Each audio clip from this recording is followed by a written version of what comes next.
Empty your cup. This is one of my favourite Kung Fu parables. A parable is a story which has a meaning, which has a point, which has a lesson.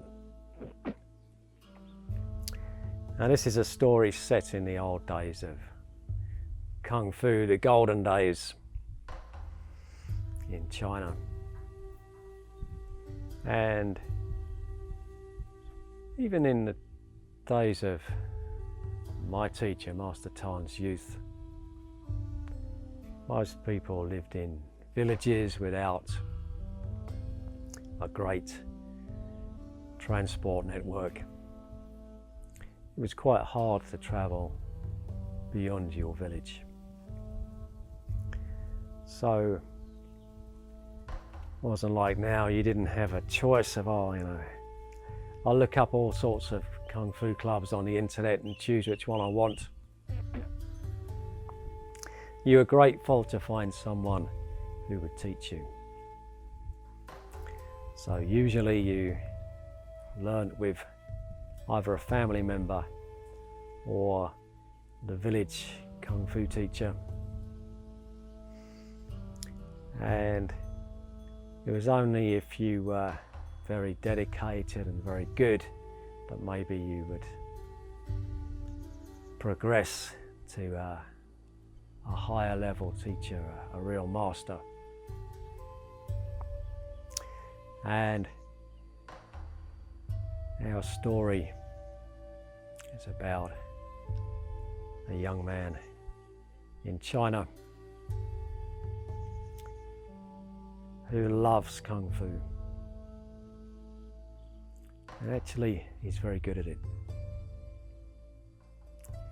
And ever since he was a boy, he spent all his free time training Kung Fu, progressing in Kung Fu. And actually, he's really very good at it.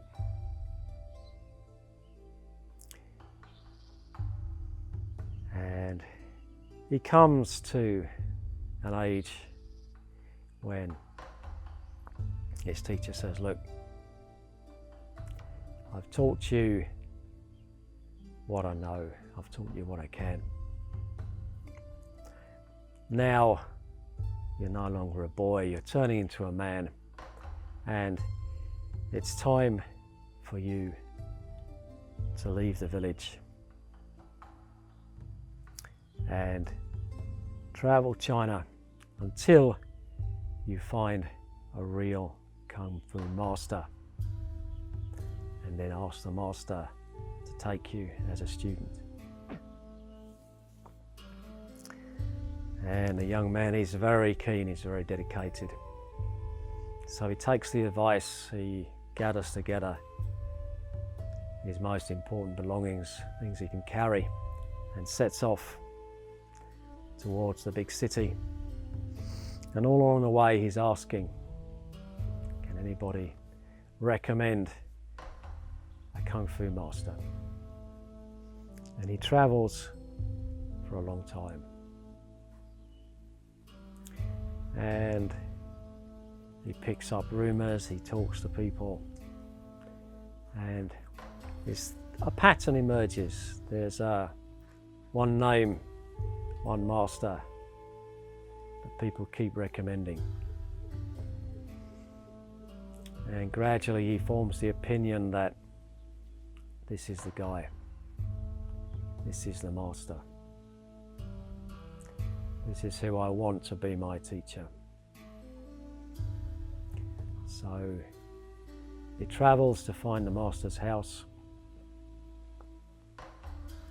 And in those days, it wasn't the same as now. You don't just go up and knock on the master's door. That would be seen as very rude and disrespectful. And no good master took rude, disrespectful students.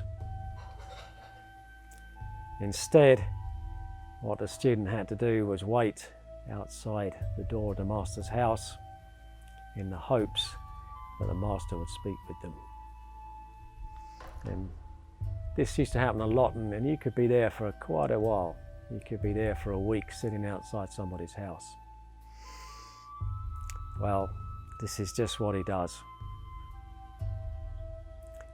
He quietly, respectfully sits outside the house of the master, and he sees the master come in and come out.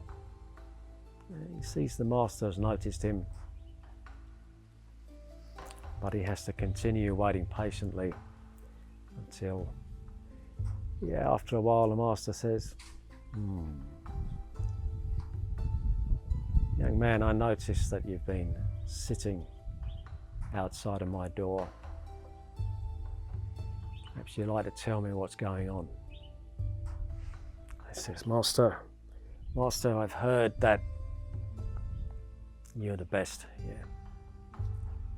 Your Kung Fu's the best, you're the best teacher, you're the one that everybody aspires to train with. Master, I've travelled a long way because I want to ask you to take me as a student. Master looks at him, and he thinks, and he says, well, maybe, but if you want me to take you as a student, first of all, you're going to have to pass a test. That's fine, he says, that's fine. I've been expecting this, I've been waiting for this. Master, what do you want me to do? Now, so I can show you all my routines, I'll show you my techniques, You can test how strong I am, And if you want me to fight one of your students, that's fine, Just tell me what you want and I'll do it. Travelled a long way. I really want you to take me as a student. I've trained all my life. I can do all the techniques, I can do all the maneuvers. Just tell me what you want me to do. Master looks at him and he's not too impressed. He says, well, first thing, sit down with me and we'll drink some tea. This is very normal in China, you go to visit somebody, then the first thing you do is you drink tea. We drank a lot of tea in China. So the master takes his time and he makes his tea. And when he pours tea for the young man, very carefully with a very steady hand, he pours the tea right to the top of the cup. So it's almost overflowing and you've got that kind of bubble up on top on the surface. It's called a meniscus. The surface of the tea is actually above the edge of the cup. Really full to the brim. And the student goes to take the teacup and the master says stop.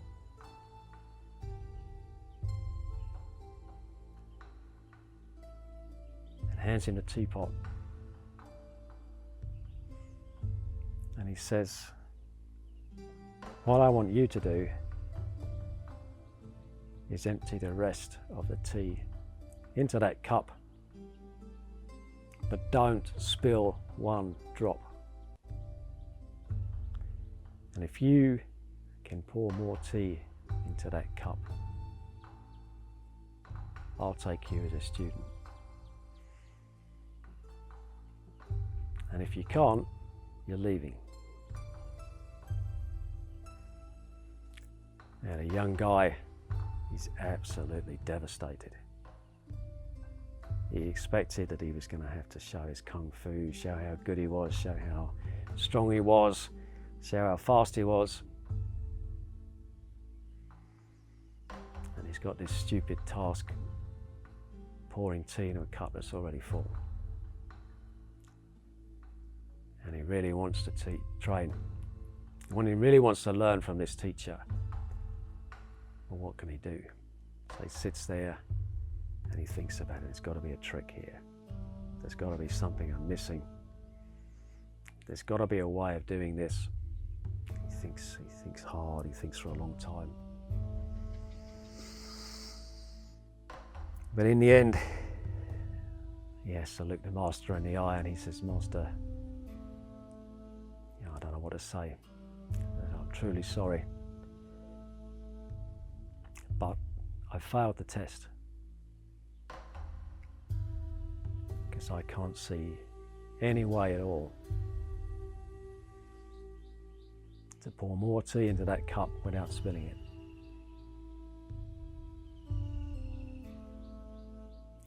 And the master looks the student straight in the eye and he says, that's because it's impossible.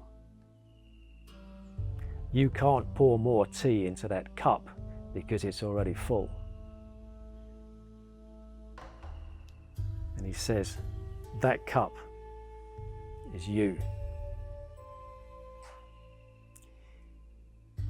You're so full of what you know. You're so full of how good you are. You're so full of your kung fu.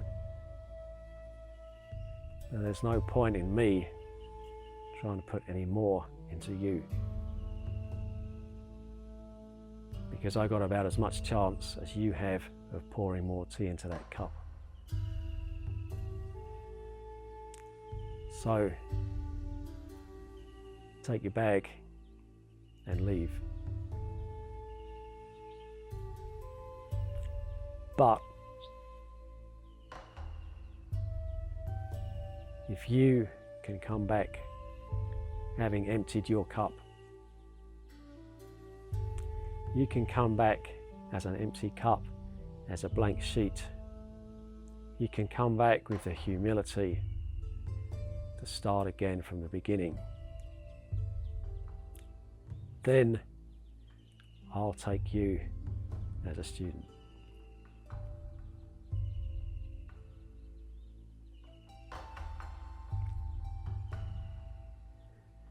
And that's one of the most important messages if you want to learn Kung Fu. Empty your cup. Don't think you know it all already. Be prepared to learn. Because it's only if you're prepared to learn that we can teach you.